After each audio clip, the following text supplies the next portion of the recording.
Welcome to the, I don't know if I'm allowed to swear, so I'm not going to, WTF is going on in the games industry panel. My name is Ashin Kunka. I'm a freelance games journalist and another member of Game Assist. You might have seen Sarah in the previous panel. And I will be chairing today. This is my first time doing this. Don't be mean to me, I'll cry. We're going to be attempting to somewhat answer the question, and how successful we'll be, we'll find out.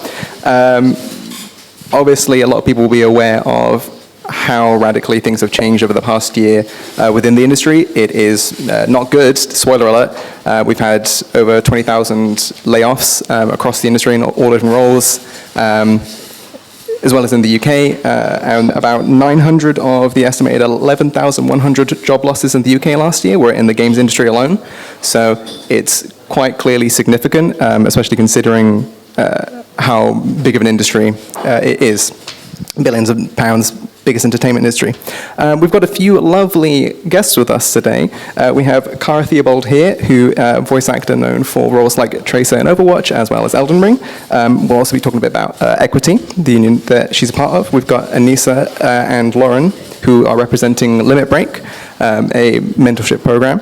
We've got Joe Summers from the United Tech and Allied Workers, another tech union, and Andy Nesbitt from the Independent Workers Union of Great Britain, representing the game workers sector of it. And they'll all kind of be chatting a little bit about the state of things currently, kind of goals and aims of the different groups that they represent. So I guess we can start closest to me and go along and just have a little chat if you want to talk a bit about your work as a voice actor and equity and all things like that. Hello, I'm Cara. I'm an actor and I also do voice acting. I've worked in games for about 10 years. 10 years ago is when I first started working on Overwatch, which is the most well-known game that I've worked on. I've also played a character called Nepheli Loux in Elden Ring. I'm not a gamer, so I am very aware of the world of games, and I've been mainly introduced to that through going to Comic-Cons and being invited to events and getting to meet fans of the video games that I work in. But I am terrible at playing games, but I enjoy the world, being part of it. And I've worked in other games from Blizzard. Across the Blizzard game universe, I have been in quite a few. And that's what I do. I'm also a member of Equity, which is the actors union. And in terms of what's going on in games, from my perspective, Equity is our union, and they have their games division has best practice guidelines, which protect working conditions and pay and various different things that specifically affect voice actors, things that, are very niche and unique, like if we're doing a session where we're going in to record, making sure all the shouting and screaming isn't done first, so your voice is ruined for the rest of the session and things like that. And Equity also has a campaign called, I'm just going to read what it is. Stop AI Stealing the Show, which is a campaign to call on the government to put in legislation to protect performers from AI, because currently there are no official laws which relate directly to AI, and that is something that they're working towards. And that's what I've got to say. Do you maybe want to talk a little bit more about kind of the differences in... Oh, yeah, that's a great idea. That's better, isn't it? We were talking a little bit earlier about how, I mentioned the fact that there's been a lot of layoffs on the dev side of the industry, but it's a little bit different for the voice acting side of things, because working on a freelance basis.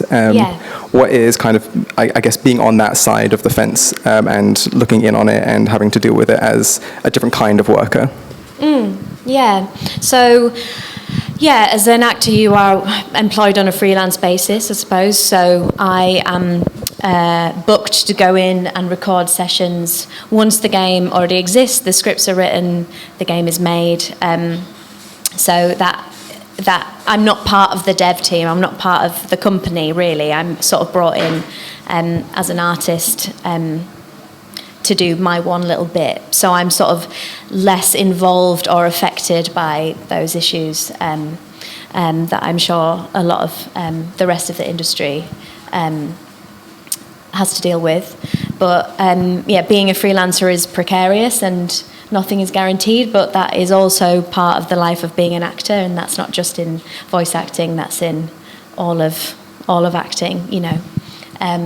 You're very lucky to be working, and it's a sort of a strange industry to be in, especially thinking about it from a trade union point of view, because it's not a closed shop. It used to be, and it is with SAG in the States, but you don't have to be a member of Equity to work as an actor.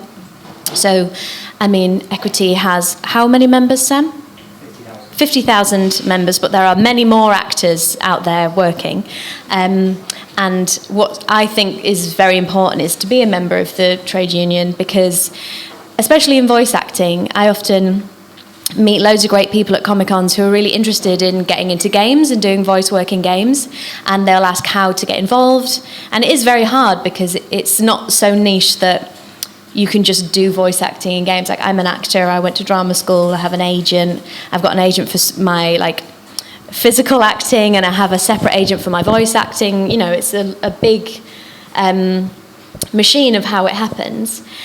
But also there are people who are able to get a gig on the internet doing some voice work in games, but they'll be getting paid a lot less than the base rates that Equity has agreed on that are set.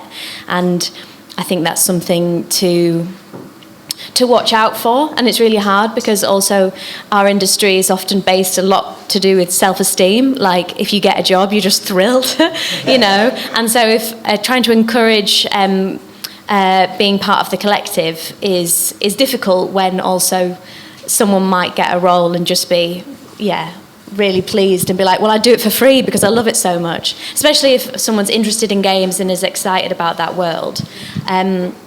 But it is really important to be a member, because then the benefits are better for everybody. You also talked about the campaign to get legislation in place in the UK government against AI, because if anyone that goes on TikTok, you might see those there'll be like AI scripts written of different characters. I've definitely seen some of big characters that you have done before as well. Can you talk a little bit more about the goal? I mean, obviously the main goal of the campaign is to put the legislation in place, but a bit more of the specifics of it and the protections that even you personally in Equity as a whole are aiming for. Yeah, I mean, there are already copyright laws. Like, my voice can't just be used by a company to sell a product. That's plagiarism, So there are already things that exist. But I think AI is something that sort of is a term that people think of as loads of stuff, and some of the technology already exists that you can type something into a computer and it'll say the words for you. Like, that's existed for a long time. But how it might be used in games isn't really a thing that we're aware of yet. That's why the legislation is really important. So as the technology develops and people might want to use it, the artists, my voice is protected, and things aren't done in a bad way. Sure.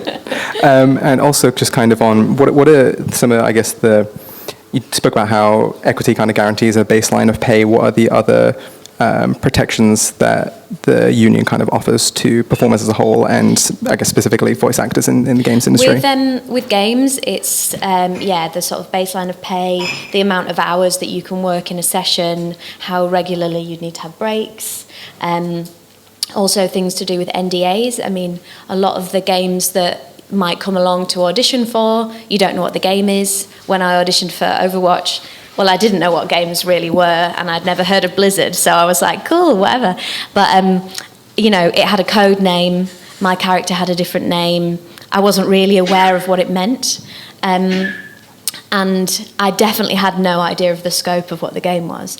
But stuff comes through all the time that will have a code name. It will be a dummy script that you might do the audition for, because everything's so top secret, and so you have to sign an NDA. But Equity sort of works that in their best practice, the only thing in the NDA is, the non-disclosure. It's not putting in things like fees and contractual things in that. That is a separate thing, if that makes sense. And there are also guidelines where once you get the job, things will be disclosed, like what kind of scenes there might be, if there's anything going to be like explicit language or racial slurs or shouting, like what the nature of the work is, so you can be aware of that before you go in, because often you sort of will turn up and that's when you find out exactly what it is that you're working on. Great, cool, thank you very much. So if we move on to Anisa and Lauren to talk about your work at Limit Break, maybe introduce yourselves a little bit if you want to pass the mic over as well. And yeah, just kind of like the goals and aims and I guess the origin of setting it up as well. Okay, hi, hello everybody. My name is Anisa Sanusi. I am the founder of Limit Break Mentorship, which is a mentorship program for underrepresented people working in the games industry. Is it okay if I see a show of hands? How many of you are currently working in the industry, in the games industry? Anybody who's currently in the industry? Okay. Who is not in games, but you're a student or just an enthusiast? Cool. Oh, hello, thank you. I want to say that's like a 60-40, 65-35 split of like games industry people, just so that I understand, because I don't want to over-explain myself in case you already know about Limit Break. But with Limit Break, like I said, we're a mentorship program, and our aim is to connect people who are in the industry to people who are more senior, and then that helps them in their career. And in recent years, we've grown so big that we've kind of been working quite a lot more people who are trying to get into the industry as well. Even though our main core has always been kind of helping people mid-career to go a little bit above that. We are the largest nonprofit mentorship program in the UK games industry, probably in the in the world. I always say in the world because who's going to fact check me? How are you going to fact check that, right? But we are the largest at the moment with we've reached a record-breaking 1,600 people in our cohort this year. So it's a 6-month program, and every year we get more and more people kind of joining in. And obviously, as the years go by, we have newer challenges. And obviously, this year the challenge is we have 10,000 people losing their jobs all over the world. How do we, as the UK games industry has been responding to that, and how organizations like ours also respond to that? When I say organization like ours, this could also mean other organizations in the UK games industry. You might have heard of them. They're called Code Coven, Into Games. What else am I looking? Code Coven, Safe in Our World, and also, what's the gay people? The gay people. Outmaking Games. Outmaking Games, there you go. They're the LGBTQ group. Yeah, there's quite a lot of us, and what is interesting about organizations like ours is that we don't really have a term to describe what we are, but essentially we are people who are in the industry or adjacent to the industry, and we see a cause and we see an issue and we try to fix that issue, so we band together and we create all these little groups to help that issue. So Limit Break for us, it was an issue of mentorship. For me, it's a community. How do we get people talking to each other? Because when you talk to each other, that's how you get knowledge, and when you get knowledge, that's how you know how to, number one, navigate the industry that you're already in, and number two, how to protect yourself, which is why I'm quite pro-unions, so thank you everyone who's been doing great work with unionizing. And number three, if you don't know how to get into industry, it's kind of like building that network, then you know how to build your network, your portfolio, and all that to help you get to your dream job. Also, I just realized I didn't give you a chance to Oh, yay! No, I mean you have more of the origin of Limit Break than I do, because you basically started it by you were felt gate-kept in your from career progression. Yeah. And that's basically how it is. There's a lot of things where we don't necessarily have NDAs, but it's that thing of people, well, we have NDAs like in games industry, but what I mean is that you don't really have NDAs when it comes to career progression, but it feels like there are NDAs when it comes to career progression because nobody will talk about it. Nobody will say about like, how do you successfully ask for a promotion? What type of person do I need, like what type of skills do I need to have? What am I lacking? Finance, like salaries, like how do I ask for more money and feel comfortable with it? And, you know, it's these kind of questions that you don't often feel like in your job you have a safe space to ask. Like, HR is not really going to say. Your managers might have their own things that they just don't want to tell you. So, like, finding that safe person to just be like, can you help me out? What's normal? Like, is this normal, what I'm experiencing? Is this weird? Is this person, like, is there something else that I'm missing? And it's so valuable to have that person who has that lived experience to, like, say, yeah, no, you're okay. Or, no, that's completely wrong. And just basically get out of there as fast as you can. Kind of like, you know, the subreddit, am I the asshole? Like, that's essentially what the community is for. Like, you have a situation, you really don't know, am I in the wrong here? Yeah. And then there's always layers of like, you know, maybe you have a point where like the situation legally, you're fine, but, you know, maybe like morally, that's not great, you know, because there's a difference between the two. So yeah, anyway, that's kind of just what, you know, we at Limit Break, we are just a platform to connect people for, you know, and so that you have a space to ask questions and hopefully you find resources, very importantly, because we cater to so many different disciplines. The point is that we are able to point you to the, you know, relevant resources to based on your discipline or based on like whatever it is that you're specifically looking for. You know, we try to partner with like-minded organizations. Like we're partnered with Sheridan's, which is a law firm. They've been with us since year one. We're currently at year 6. We're that old now. They've been with us from year one, and they've been, you know, giving free legal advice to a lot of people. And as we know, you know, when you're new to the industry, when you're new to the working world as a whole, you don't know what your rights are, or like you don't know how to navigate certain things, you know, especially with contracts and NDA and stuff. As we know, the games industry can be incredibly secretive and very tight-lipped on many things. But I feel like people should be educated on what is in their rights and what is not. You, when it comes to the kind of like community that you've been trying to build and have successfully built with Limit Break, what are the kind of general common things that you've been hearing from members over the years of struggles, questions, and frustrations, particularly in light of what's been happening over the last year? Yeah, so as I mentioned, this year we've had way more people who are affected by the layoffs. And usually, so when we have members, we have both mentors and mentees who apply. And it's usually the mentees who are the ones that have the most challenges, and we help them out. But this year in particular, we've had a lot of mentors who are also facing similar challenges, if not worse, in a sense that, like, to them, they're like, oh, I really want to be a mentor, but I just got laid off, you know? So they're in a very precarious position themselves, and it feels like, it's almost like there's this huge humbling of the games industry right now, where at one point you might feel that you're, you know, part of this big, very stable job, you know, with a very big name behind you, and then suddenly you're on a chopping block. And ironically, I feel like a lot of freelancers feel a lot more secure because they're freelancing, so they can hop from job to job. It's interesting to see how that has flipped the tables.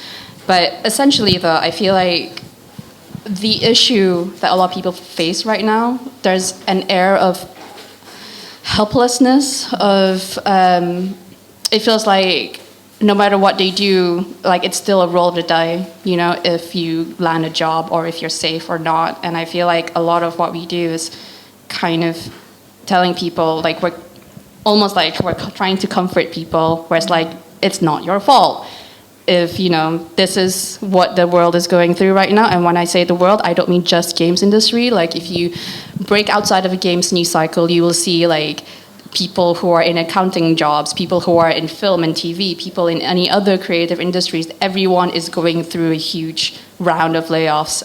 It is literally like I'm having flashbacks of 2008 financial crash. Like, we are so close to that right now. I'm not that old, but I swear to God, like, it feels the same. So the thing is, it's like, the issue isn't within you. It's not like, we've heard the stories, right? Like, I did my best. I was like the best worker. I was never late, or like I did everything. I hit like way past my goals, and I still got the block. Like, what the hell, you know? Again, not your fault. It is just how the industry is right now, and we're recalibrating the world, the industry. But the important thing is kind of, you know, how do you navigate that, and how do you kind of divorce your self-identity from your job? That's a huge thing. I don't want this to turn into like a therapy session. Like, you can pay that yourself to your therapist. But like, the idea is that, you know, you need to be able to divorce your self-worth from your job, because, you know, you are not your job, number one. And the problem with the games industry, it's a passion industry. So when you're in it, you're just like, oh, you know, I've made it. I'm here. There's a thing I want to do. There's a thing that people told me, like, it's not a real job, but I'm here doing it. Fuck you. I'm like, yeah, cool. Like, I fuck with that idea. But also, like, think about all the other things the world can offer and what you can offer as well. This is why I'm always like, think about your skills. Where can you know, like, how can you diversify your portfolio? God, I hate that. Fuck that. But diversify their skills. Like the world needs more than just another whatever it is that you think it needs. You know, there's so many ways that you can go around this. But at the same time, if you're still in industry, you also need to know your right. And you know, we are always constantly pushing the needle for better work environment, for better rights. You know, for better protection, to make sure that we can actually live our dreams and not struggle to pay our bills at the same time. On the kind of, obviously, I've been part of Limit Break myself a little bit, and kind of seen the kind of, I guess, the documents you have in place. You'll have other things prepared for both mentees and mentors. I guess, what with this year's kind of new round of mentees and mentors, what kind of struggles have there been in terms of figuring out, like, fuck, I just realized I said I didn't know if I could swear, but I did. What's it been? It's the inclusion of us, honestly. It's our fuck all the time. Yeah, same.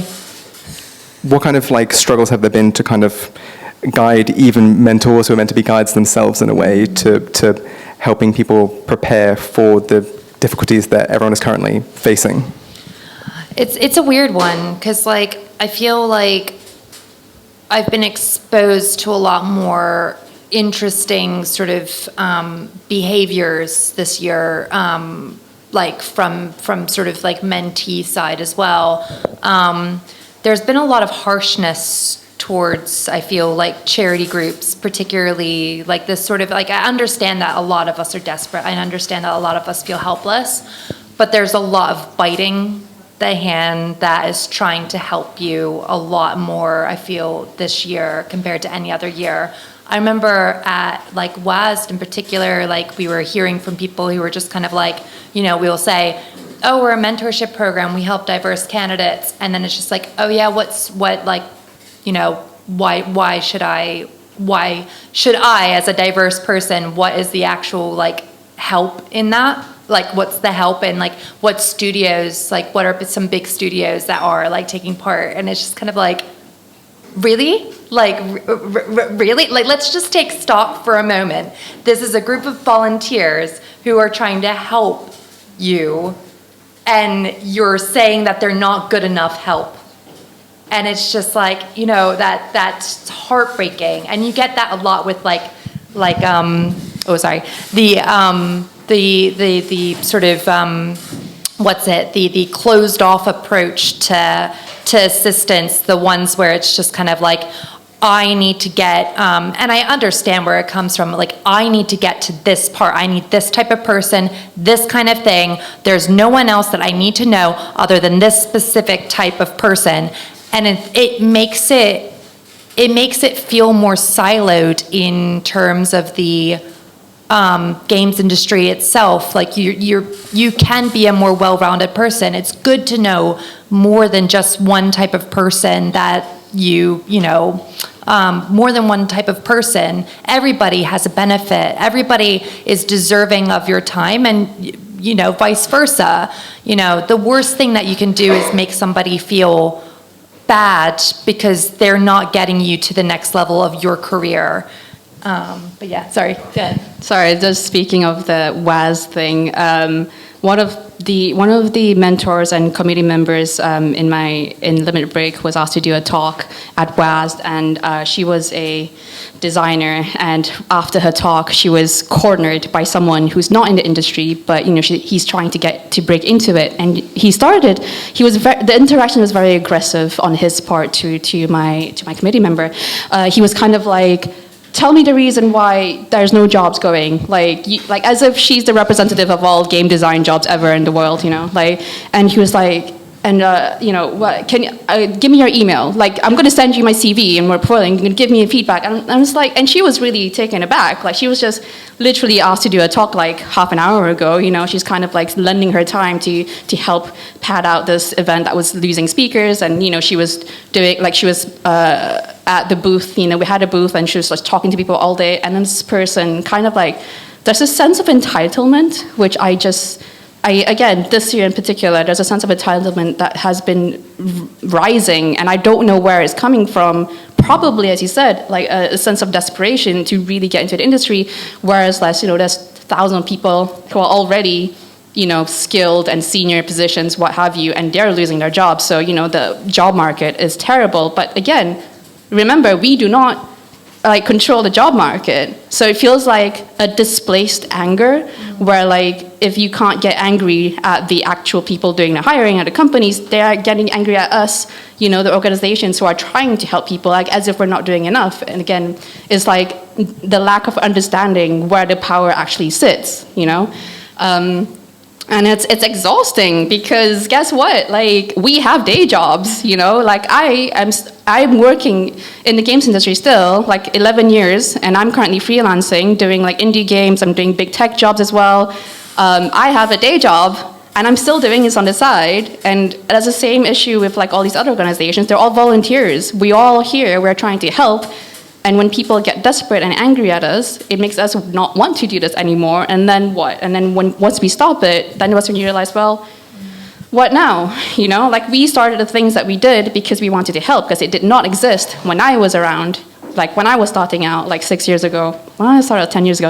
Anyway, I've been around a while. I wish this existed when I was younger, and it didn't. And it feels, I'm sorry, I think you can see the frustration in me. I'm trying not to be too emotional about this, but it's just fucking hell, chill the fuck out, we're on your side.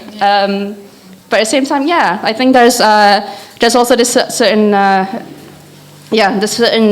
wanting of more from people who can barely, we are barely surviving, a lot of these charities, again, we survive on sponsorships, and so many of us don't have the same amount of sponsors as we did 2-3 years ago, because guess what, when people are cutting jobs, they're also cutting their sponsorships. They're not going to give money freely, just freely anywhere. So it feels again, yeah, it's a misplaced anger, and it's making me angry, and that doesn't help, we all gotta fucking chill. I guess to move away from the anger, in terms of I find the community point that you make is really an interesting one, because it can kind of, if it was just a very non-personal kind of thing, it makes it feel very, I guess, isolated and lonely. And I feel like this year you also had you have the Star Mentors thing. Do you feel that with all of the struggles that have been happening across the industry, that there's been a lot more of a kind of collective effort to come together to kind of help the next generation, particularly because, we talked a little bit before about how there's been a lot of people saying they've been leaving the industry, not necessarily in the worst way possible, just this isn't right for me, but there does seem to be a push from the top of the industry to try and cultivate talent in that way. Yeah, I want to say, despite the entitlement and despite all of the negative feedback, I want to say the negativeness is literally 1%, 2%. 98% of the community has been nothing but loving and supportive. And if it's one thing the games industry is really good at, it is actually building a community with each other, because we feel a lot of a lot of rapport with each other. A lot of people who are in the industry, especially if you're a minority and you're in a senior position, there's this feeling of I want to call it survivor's guilt, where like, oh, why me? Why am I the one that's still standing? You know, like I'm not the greatest artist, but yet I'm still here. So there's that feel of like, I want to help the next generation.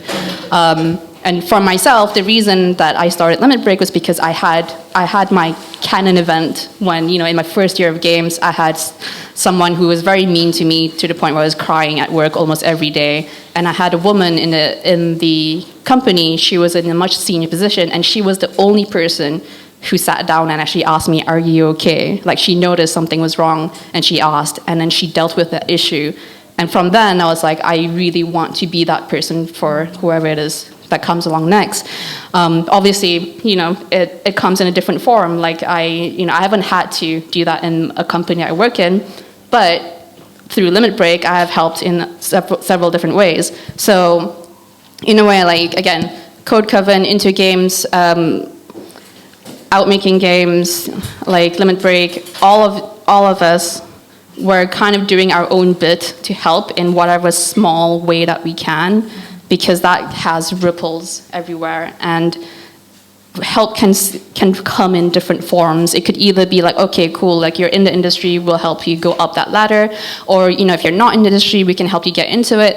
If you're no longer in the industry, maybe you know, we help you get back into it, or we can help you find other opportunities. As we mentioned, like just because you're leaving games, that is not a bad thing, because you have transferable skills. Sometimes, if it's just a bit shit right now, it's okay to leave it for 1 or 2 years. Like the games industry is not going to go away. Like, you know, people play games every single day. So the industry is around, it is thriving, barely this year, but you know, it's still going on. So you can always come back to it when the supply and demand isn't so different, you know, like right now we just have way more supply than we do demand. So obviously like the job market's going to be really, really difficult, but there's also really, I don't know, I may have some recency bias with this, where like I've been seeing a lot of people on social media saying how like, oh, I'm no longer in the games industry, but the tone is very positive in a sense that like, I am now, you know, I'm working in publishing, like book publishing. I'm now working in like, you know, working at a farm, like go farmers, yeah. Or I'm working in a coffee shop, you know, and it's kind of like, there's a lot of this, again, when you divorce your identity from a game dev or a game dev wannabe, like the world opens up. You know, you're still a creative, you're still a technical person, you're still a very, I don't know, interesting, nuanced person with many, many skills to offer the world. So in a way that, you know, we are trying to just help each other out, find out what is, I don't know, I don't believe that everybody has only one true calling. Like there's always kind of like the one, you know, I don't believe in the one, like it's just like who is the best person at the current time, that kind of thing, and what is the best career for you at the current time. Like the most interesting people, you know, have so many different, you know, paths in their lives. They change to like, you're never the one person, you're not the same person, you know, you were 5 years ago. I'm sorry, it's very philosophical, but like the point is, video games, really good community. And my lifelong friends have been from the video games company. Like, sorry, me and Lauren, hi, we met over a podcast, and we bonded over the fact that we're both foreigners and we miss our families. And, you know, we're working to the bone to be relevant in the games industry. And now we work with Limit Break, helping others. And I didn't think we were going to be friends this long, but we are. Sorry. And it's great. So, you know, again, games community. Yeah. No, I think that's absolutely true. I mean, I went to university for theater. I wanted to be an actor. Well, really, I just wanted to be on a talk show and laugh with other actors. That's really what I wanted to be. I just want to make Robert Downey Jr. laugh once, so that's all I wanted to do. It was like, so I was in university like, oh, nope, everybody is like taking this really seriously. Wow, okay, maybe I'm not meant to be here. And then, yeah, I just took things. I've taken a lot of things along the way, like journalism jobs was how I got started in games, how I even thought that games could be possible for me. And met my husband, did a 9-to-5 and got bored of it. And then moved into doing the podcast, which is how I met Anisa. So like you never know where one path is gonna lead, you. Just like, yeah, having that open-mindedness, having that opportunistic ear that, ooh, like this is something that, maybe could be something that I could work on, and not always like that money ear, but just the creative like project ear is really, really, really good. Yeah. Thank you so much. I think jumping off of that community point, Joe and Andy, obviously unions, I guess, are in a community of their own sort, but it's definitely a real thing of kind of coming together to build towards something bigger than yourselves. If you could both, I guess, just introduce yourselves a little bit, kind of talk about the work that you do at your respective unions, and yeah. Yeah, sure. Hello. I'm Joe, and so I'm a representative from UTAW, which is a branch of the CWU, so the Communication Workers Union. We actually don't work in games, we work in the tech industry more broadly. So when Andy speaks, he'll speak more to the games front of things. But UTAW is specifically like wider technology. In my day job, I work at a company called Unity, which you might have heard of, but they make an engine for games. And I was like the first member of UTAW. I basically, Unity have gone through a number of rounds of layoffs in the past few years since 2022. We've gone through like 5 quite big rounds of layoffs throughout the whole company. And so the first time that happened, it sort of shook me into thinking, oh God, I don't feel like we have any support here internally. What am I going to do about it? So I started researching and looking into unions. So I became the first member and rep for UTAW within Unity. It was kind of interesting. It was to hear Anisa say like the games industry's kind of gone through a humbling. I think for me, when I was talking to people, what I found is like until that point, really, we're kind of lucky in the UK that there's quite a strong cultural acceptance of unions and a kind of cultural theme of unions for like quite a long time, especially with the industries like the CWU work with, like kind of postal workers and things like that. It's a very established cultural norm, whereas this is an American tech company, right? So that was always going to be a little bit of a challenge. But I felt that people within the industry really didn't feel like unions belong to them. Like they felt they'd been in quite a privileged position, quite a privileged role. Maybe they'd been paid quite well. Maybe they felt like they had quite a lot of flexibility. And so there was a lot of work, like initially, to convince people that it could be part of the culture and technology. And that was like a really big piece of work that like I didn't really think about, but really found at the beginning of when I started talking about unions within kind of that kind of workplace. That's me, I think. There's probably more, but I'll let you introduce you. Yeah, thank you.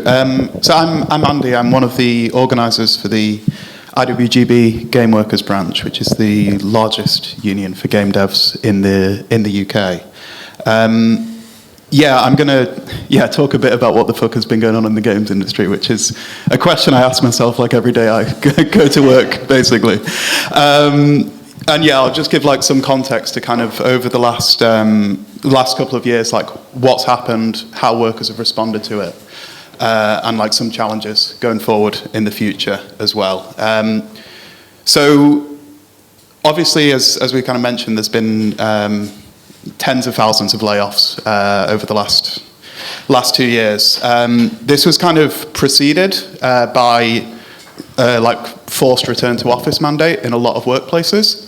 So for people who don't know, during COVID, the games industry grew like massively, like profit, revenues, and also like hiring. It hired so many people on like remote contracts, so they're able to work from home. And obviously, this since COVID has like stopped being a thing as much of a thing, I guess.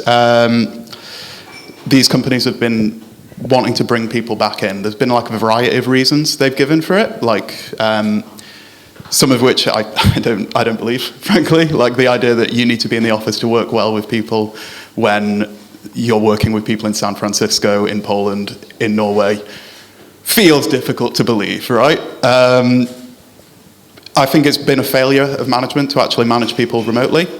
And one of the other things it has been an excuse to like start laying people off, right? If you say like if you can't be in the office Monday, then like I'm sorry, your job's gone. This is like, yeah, it's been like a real factor. It's been happening in the US quite a bit. It's been happening in the UK as well.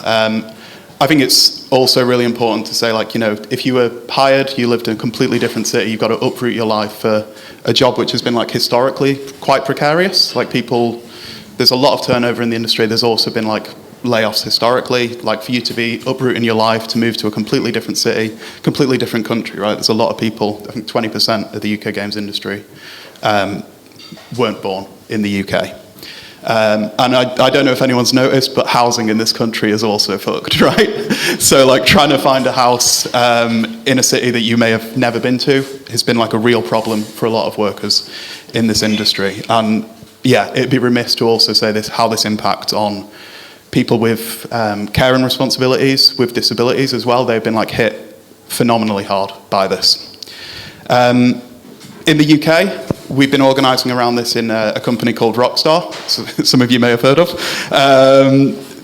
If you don't know, they made like one of the most the most profitable piece of media of all time, GTA 5.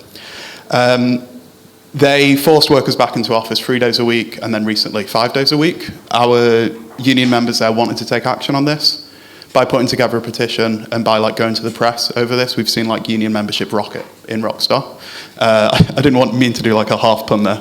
And like we've now identified like other issues that we want to take on as well, which has been really good to see. But yeah, like I mentioned, one of the reasons they wanted to do this was soft layoffs, right? And then they actually went, this hasn't worked well enough, and now we need to actually start cutting people off. This started in tech, as I'm sure, I'm sure Joe would mention. And there's been a variety of reasons that managers, that bosses have given to growing too much over COVID, interest rates, everything. But like, I think a really important reason to highlight the way companies were able to get away with this is that tech, gaming, like wasn't unionized enough. Like workers weren't ready to push back on this and actually like fight these redundancies. And yeah, I think it's also worth saying, like, management won't say this, but a lot of them made really bad decisions on some of the games they were making, right? And some of it was entirely political, right? Tim Sweeney, who runs Epic, which make Fortnite, Fall Guys, other games that I'll never play, I don't want to play them, laid off hundreds of programmers. The 900 that Oshin mentioned, a lot of them were in Epic, in Frontier, in Fortnite. So, Epic and Mediatonic, sorry. He did this to move into Metaspace, which, horrendous decision. And quoted a few months after that in the games industry press saying he'd like more programmers. He's like, well, you can find them, yeah? Just give them a call. EA boss recently laid off 5% of their workforce. $60 million in bonuses they got this year, the bosses. And again, like the Code Coven did a survey on these impacts. It's disproportionately been affecting women, non-binary people, workers of colour. Like, if we want to see the games industry be less white, be less male, which I think it's like 75% men, 90% white, I want to say, we need to be fighting these redundancies. Like, the work these groups in the games industry do is great to get more people in. It's really hard to get people to want to stay in an industry where they might be laid off in like 2-3 months' time. Yeah? Yeah, the redundancies, like 10,000 last year, already 10,000 have happened this year. And analysts are saying this is going to continue until 2025, right? We have, as a union, had like some success in getting people enhanced payouts, getting people representation. Like, our union has grown massively over this period, and like the general mood of the games industry has like shifted rapidly to be much more pro-union. The last Game Dev Conference survey said like over half of the people in the industry want to see a union. If they all joined, it would be one of the most unionized industries in the UK, right? People do need to just go like, instead of going, this would be nice, they need to do it, right? And yeah, I think finally, like a lot of these companies which are doing redundancies are now looking at AI as a future thing. About a year and a half ago, they were looking at NFTs as a future thing, right? These people are, they're wild, they're chasing after the next thing. Yeah, EA has been saying they want to, all their game devs really want to see AI being used, and it's like, not the ones I'm speaking to. They do not want to see AI replacing voice actors. They don't want to see AI being used for this stuff. Embracer Group, which has been buying out hundreds of, well, maybe not hundreds, dozens of studios, and then gutting them, just keeping the brand names of them, keeping the products they made, which is like cultural vandalism, right? They're talking about implementing AI as well. And I don't think any game dev in the industry trusts Embracer to implement this well.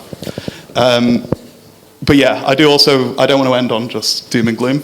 Like, we've seen over the last like year and a half, like union membership rocket, right? Like, I've been working in the industry, in the union for 2 years. We've like more than doubled in size our membership through like recruiting really heavily through these redundancies, through organising at work, and we bringing in people, developing them as reps, as officers. That starts with people like Joe who want to take the first step in building their union at their workplace. And yeah, when we've seen in the States, we've seen like there's now thousands of game devs who are under unionised workplaces. That's going to continue growing because like game devs are realising that the only way to get accountability, the only way to get pay transparency, the only way to stop like discrimination and harassment, to stop crying at work, is through a union, and like that's going to continue happening, and that's going to happen in the UK as well. But that starts with you guys joining a union and like getting your co-workers to as well. We have also, I've been told to mention it, but we've also chose to open our membership up to tabletop, board game, traditional game devs. There's a lot of similarities there. There's also a lot of kind of freelance, precarious work as well. But we've recently done that, and we've seen like a really positive response from people there as well. So this is like, it's a difficult time, but people are coming together, building that community, and like, yeah, taking action to improve stuff as well. Could you possibly speak to the kind of like, obviously Joe, you were talking about how in this country we have a history, like a long history of unions and them being quite strong, but obviously in recent years what we've been seeing with train workers and like the pushback against that, it's not going to be quite the same in this industry because, well, like gamers might be annoyed that their game takes a bit longer because, oh no, workers have rights, but people are going to be more annoyed about trains. But I guess the overall, there is a bit of a kind of growing anti-worker sentiment and anti-kind of union sentiment, particularly under the certain government we have that we hope to get rid of real soon. Vote, even though it's a little bit useless. What has I guess kind of been like, particularly as someone that's initiated it, what's been the process of having those conversations with other kind of teammates, and I guess I can also open this up to Andy, like just encouraging people to unionize and try and build that collective workforce together.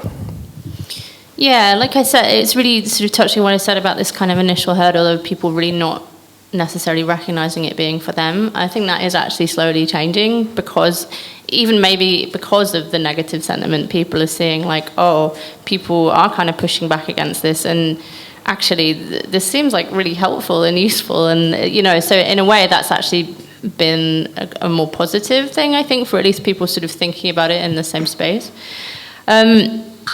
I've not really found much like anti-union sentiment, especially specifically in the kind of workplace that I am in.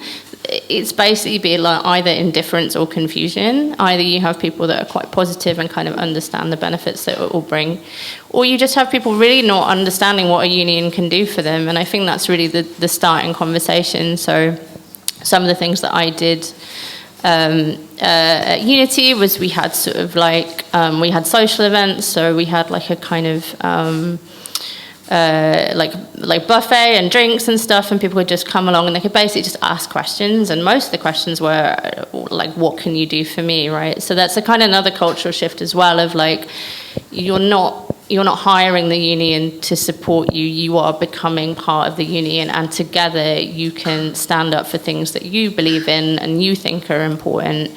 And doing that on your own against a big American corporate company is really scary, but if there's 20 of you doing it, it's a little bit less scary, and if there's 50 of you doing it, you kind of feel a bit more confident, and as you grow, there is effectively safety in numbers. So again, sort of shifting that idea of, you do get a lot of benefits from being in a union, as well, but also you get to define what that means to you and what power you have together, which has been really important. But again, it's all about sort of, I guess, showing people and teaching people the kind of strength in that together.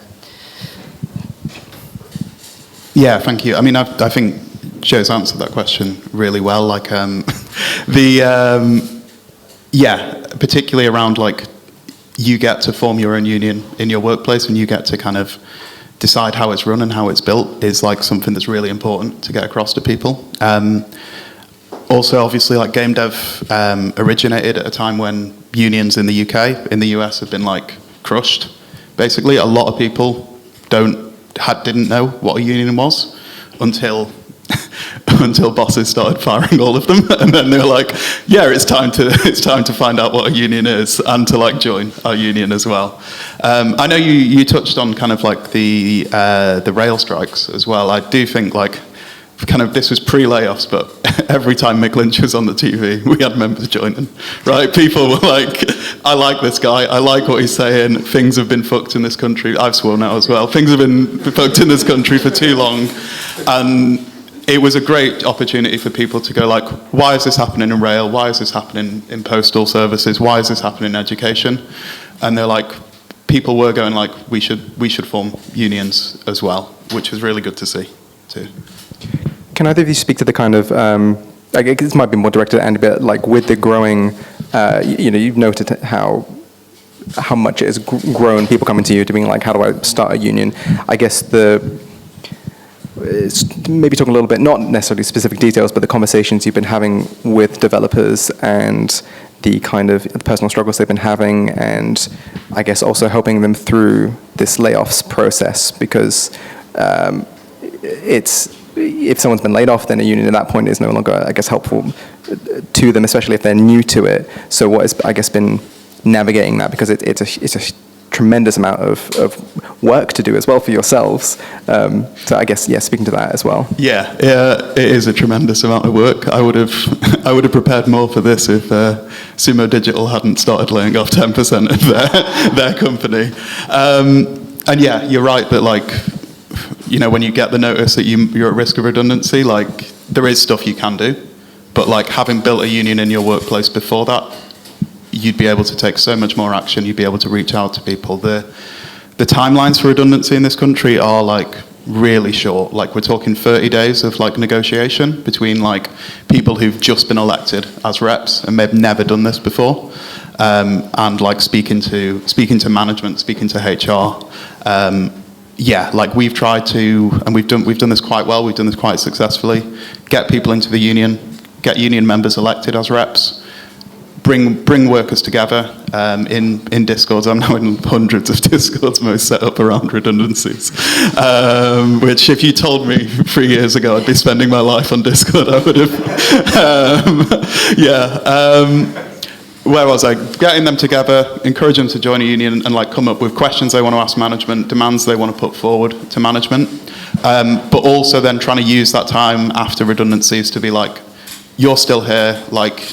A lot of people have this kind of survivor's guilt, which I get, but like if you don't take further action, further redundancies will happen. And we see this, there's like companies lay off a load of staff, and then Team 17 laid off all its programmers, and then was like, why do we have QA testers?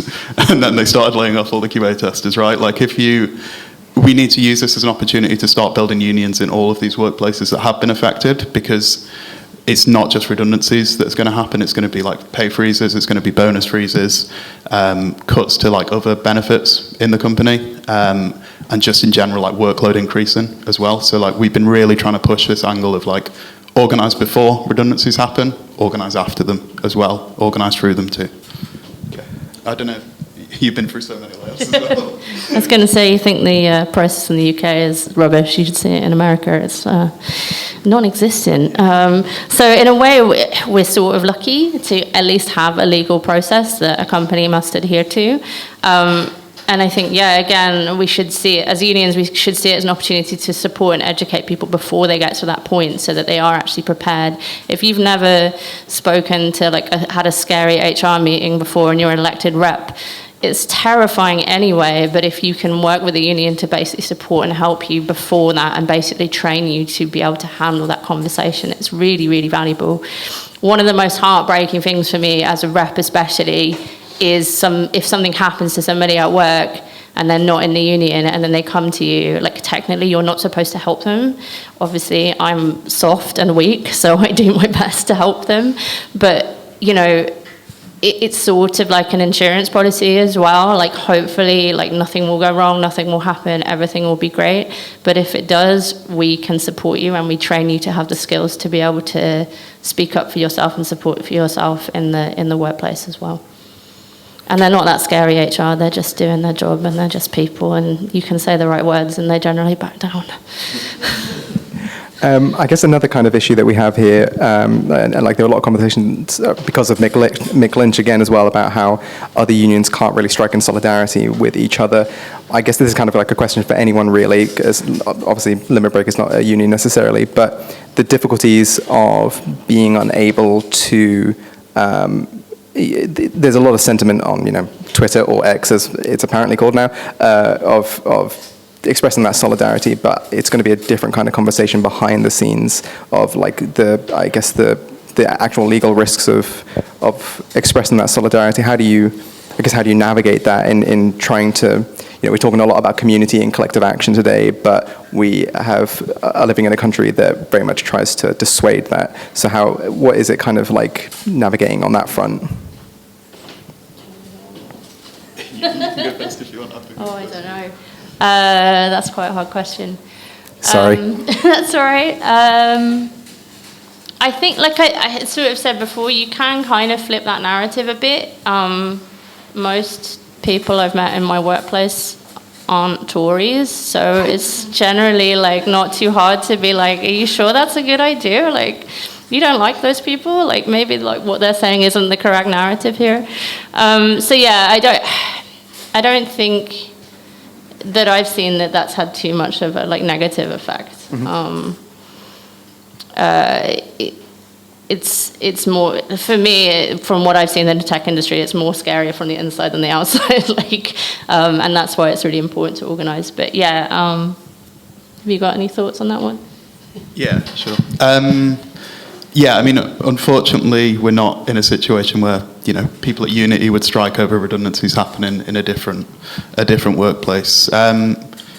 We have seen though the games industry, like Anisa and we're mentioning, there's just been waves and waves of sympathy for people going through this, and like support as well, and not just kind of like, you know, thoughts and prayers on Twitter, but like, jobs going here, like reach out to me, speak to me, like we do that, we've done that in the union as well in our like group chats.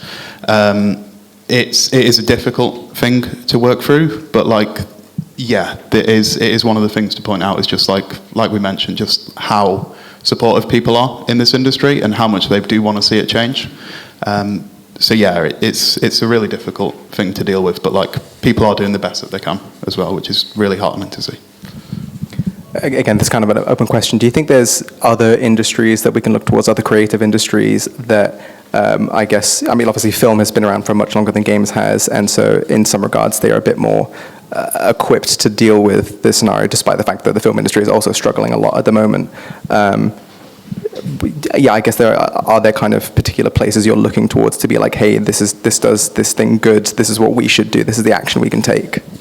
I don't think it has to be limited to creative industries. Like the reason I joined UTAW originally was because it was part of the CWU, and you know, when we were doing our rep training, we had these hardcore posties who like were sick of the system. They've been a rep for like 45 years. They took no shit at all, and that's the kind of people that I want to learn how to be a rep from, right? So yeah, I think it's really important to actually look outside the industries that we're familiar with. Because yeah, the posties were looking at the tech companies and go, how do these companies even run? This is ridiculous, right? So they like just couldn't believe like the structure and the setup, because it was like so unfamiliar to what they're used to, because obviously they're a very regulated and unionized industry. But it's actually really refreshing to be like, oh, I need your confidence, and I need your skills, and I need your like anger, and I want to take that back into the tech industry, right? So yeah, that was my inspiration really for that. I mean, I mentioned earlier the kind of the like wave of unionization efforts that's been happening in the States, and that's been like really heartening to see in the games industry. I mean, a lot of my members, a lot of game devs were like really impressed as well by like SAG-AFTRA, like mentioned, taking action around AI and winning like legislation on that, a regulation on it. Which I mean, I don't know if you want to talk on. On the SAG strikes. Yeah, I mean, in that thing of, obviously, law doesn't allow us to strike in solidarity, and so there were a lot of people asking questions when the SAG strikes happened. A lot of people, whether equity members or just actors in the industry, of saying, what does this mean for me? You know, because there might be an American production where that is a struck company, but as a British actor working on an equity contract, you're not crossing the picket line by going in. You still have to go, otherwise you could be sued for breach of contract. So there's a lot of, with that being sort of very much a union that's kind of like a comrade of ours, and we're very connected, as you know, the international actors unions are very connected. I guess it's sort of misinformation that there was an expectation that we would strike too, or what that means for us. And I think a lot of it is to do with education and demystifying what a union is.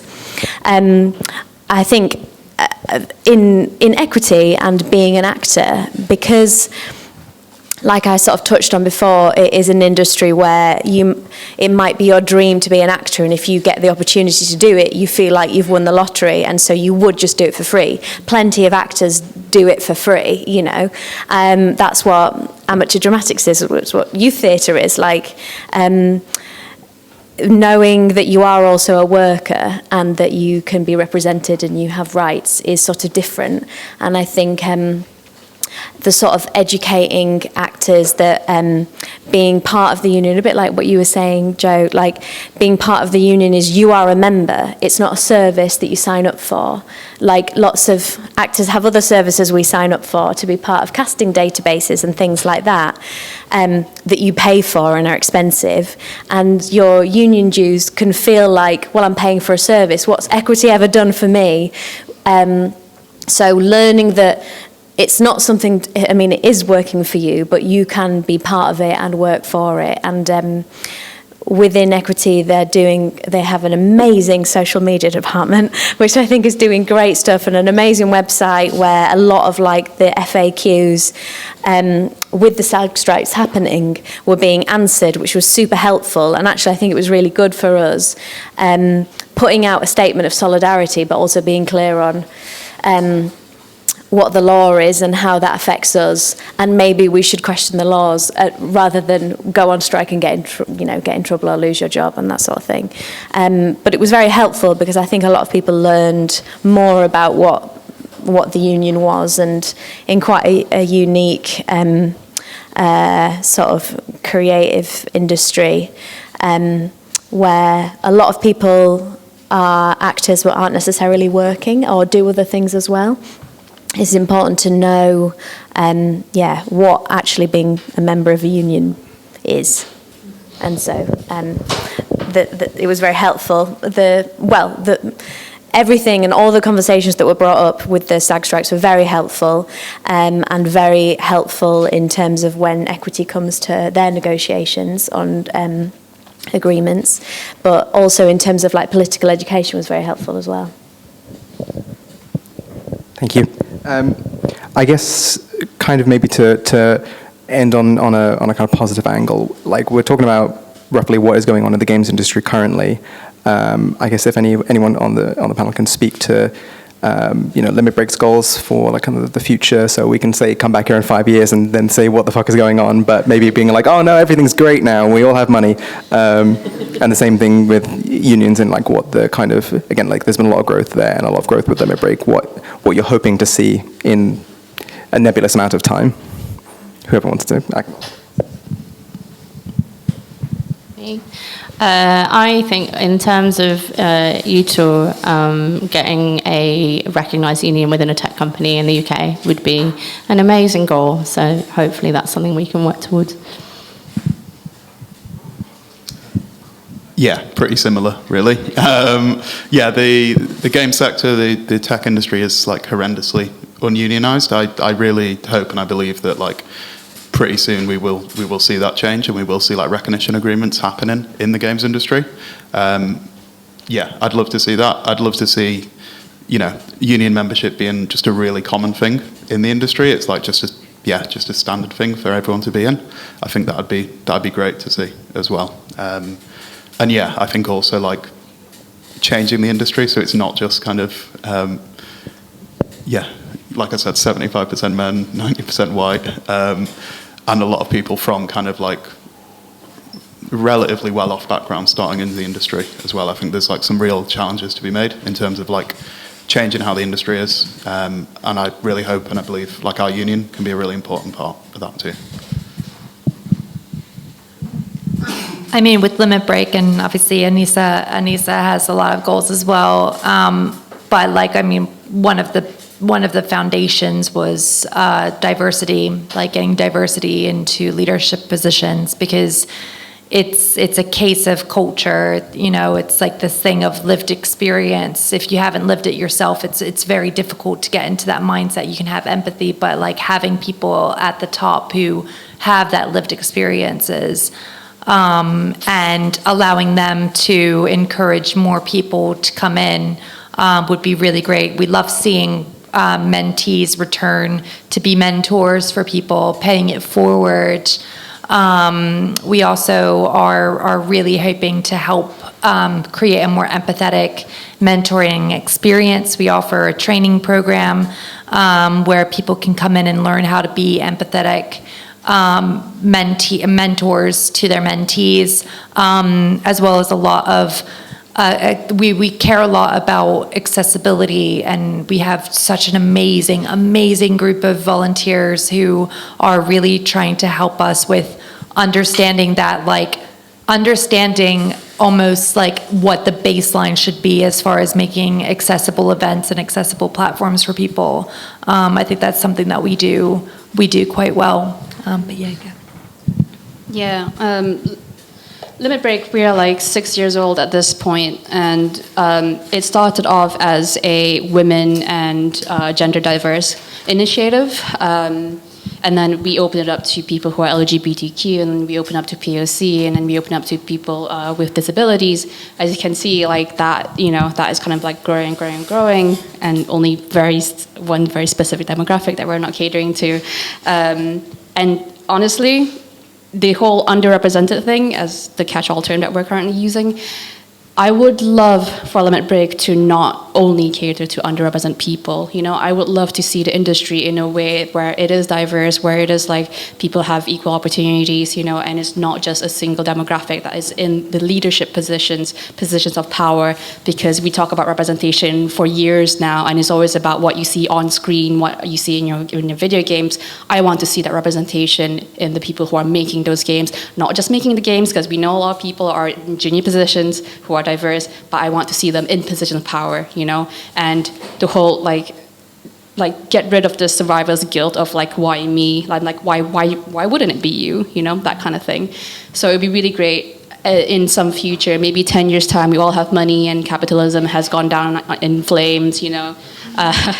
Like, it'd be great for me to be able to like, cool, now mentorship is for everyone. I don't give a shit where what your background is, you know. Unfortunately, we're not there yet right now. So we have to laser focus our efforts on the things that we care for the most, and hopefully, again, what we say is we are pushing that needle. Slowly but surely we're doing that. So I don't know, hopefully in my grandchildren's time, they're fighting for something that is not what I'm fighting for, you know. I'm hoping my battle is done by that time. Let me sleep. I want a nap. I don't want to lean in, I want to lie down. So the question is, what do I hope for the future? if you're like in a few years' time, what the fuck a is few going years' on, time. then you can have maybe a better answer than what is. We're getting positive no, but you know, there's 20,000 Positive, no, layoffs. I mean, I'd love to still be working as the freelancer. I mean, your classic as voice actors in games, better pay and working conditions. You know, what we all want for everything. Thank you very much. Everyone can give a little round of applause to the panel, and then.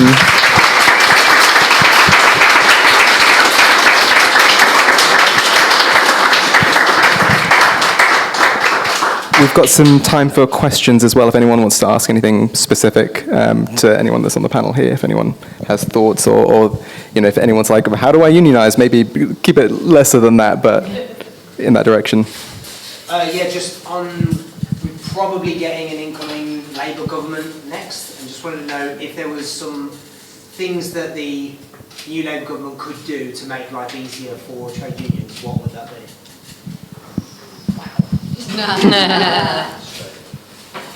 Is it really a Labour government though? That's a tough tough question right now.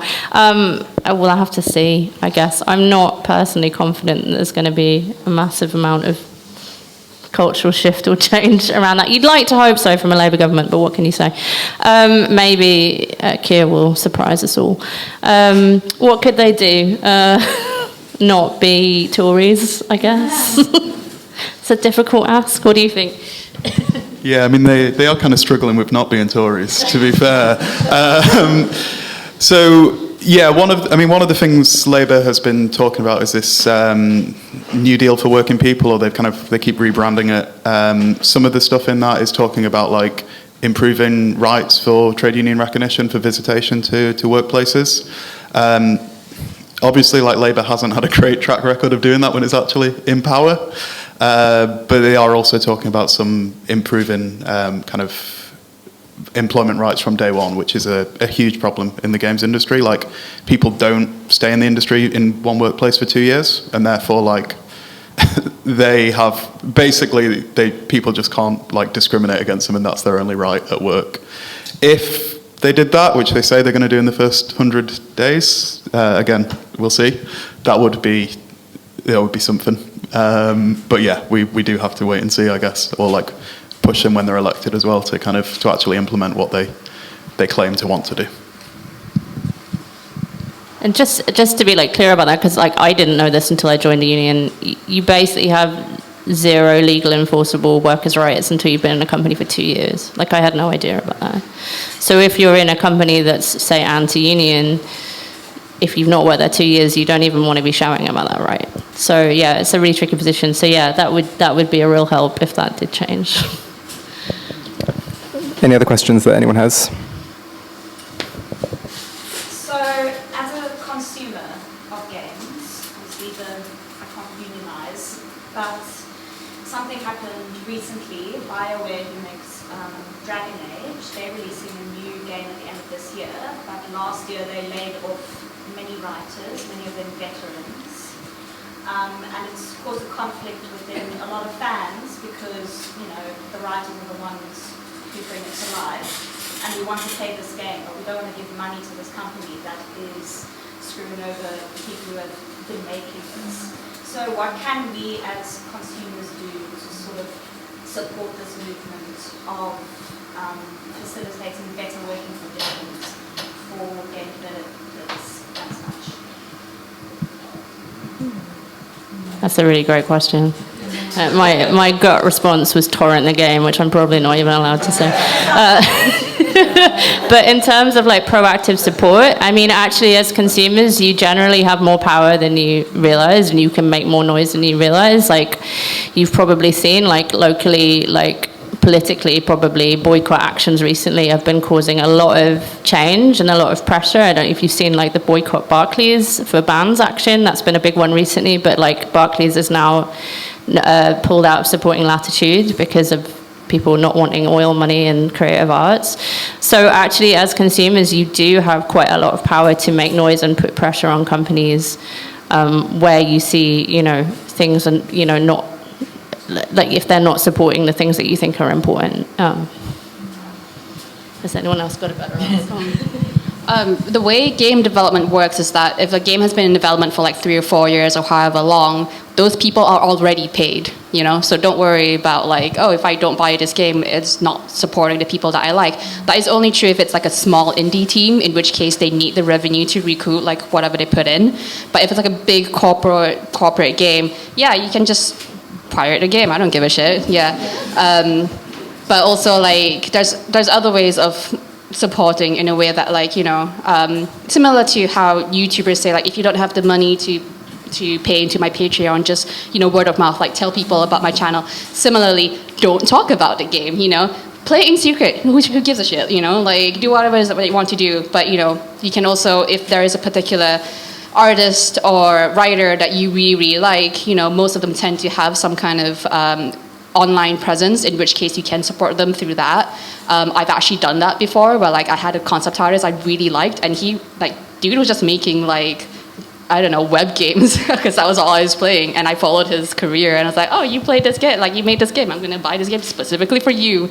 But yeah, there's loads of ways as a consumer that you can do it, and I would say like, don't feel bad for, sorry, I just realized like this is being recorded. Don't feel bad about pirating games. Fuck it, pirate games, like whatever. Because like, I don't know, like one day I would love to have my own indie game released into the world. And if someone tells me the only way they can play my game is to pirate, I'm like, fine, just do it. Because you know what, like I'm from a Southeast Asian country, and like the currency exchange is stupid. Like there was no way I could ever afford to play any of the Western games.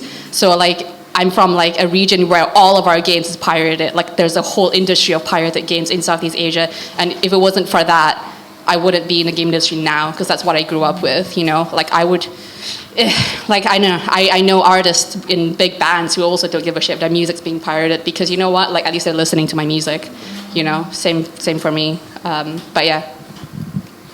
All I was gonna say is that like, it's a really difficult one, like for me as well, because I mean, I came across this very sort of recently in recent years with a particular game based off of a particular book series where the author has said particular things that I disagreed with.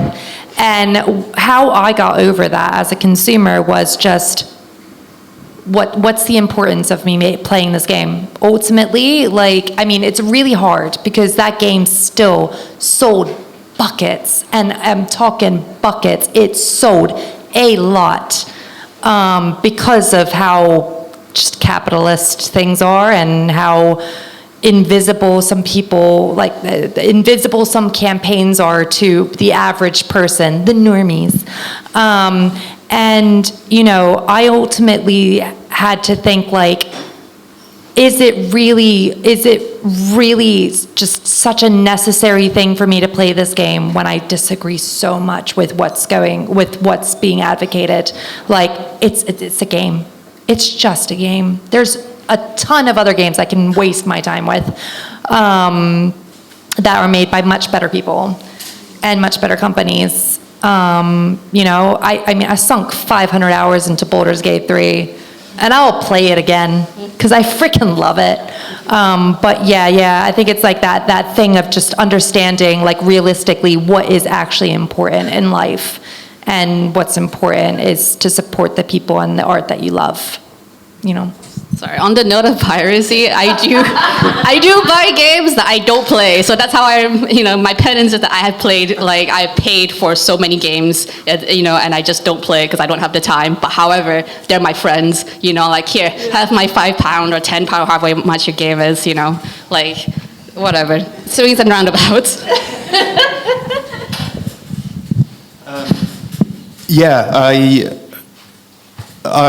I think it's right to be concerned about like the conditions that people who make these games are in. In general, a boycott is like a personal choice. I think unless like the workers making it or have been laid off have called for a boycott, I think then it's your duty to support that. Just speaking as someone who organises with game devs, like if you want to support workers in this industry, like with Rockstar when we were about to do our press release around around return to office. People that play GTA aren't the nicest people, I think is one of the words, or at least some of them. At least some of them. Like for some reason we went huge on like a certain section of Spanish Twitter, and I learned what the word for dickhead in Spanish was that day. Pendejo, I think. But one thing that we've seen a lot in recent times, specifically in game dev Twitter and gamer Twitter, which is two of the horrible words put together, is there's been like a kind of resurgence of like harassment of targeting like women, targeting black people in the industry. People are trying to make Gamergate 2 a thing. I think it's really good to be supporting progressive organisations trying to improve the industry, trying to change things, and like, yeah, when you see unions taking action, supporting that. When you see groups like Limit Break supporting that as well. Yeah, because I think like there's a lot of hate out there. There's also a lot of people that just want to play a game. They don't care about like politics. But yeah, if we can support good things and kind of drown out some of the loneliest men in the world, then we're doing a good thing, I guess. Yeah, I might want that cut in case they find me on Twitter. But just give them a pillow. It's fine.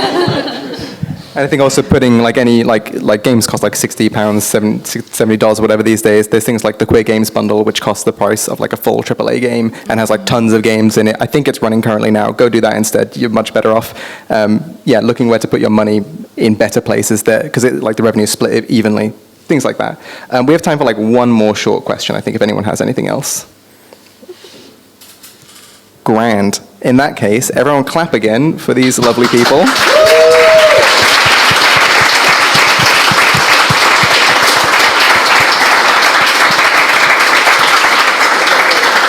And just to guess, I kind of wrap things up, I think like the important lesson here, we had a lot of conversations about community and collective action. I think that's particularly important, particularly kind of in a post-Musk Twitter world where it's so much harder to come together in social spaces, and the way that like things have been segregated in that way is be proactive in working with the people that are around you. You know, if you're looking to get into the industry, work with your peers, you know, work up with people and form those connections and like set the groundwork for your future, because you'll have a much better time, like what everything has been said. Thank you so much for coming to the panel, and have a lovely rest of the event.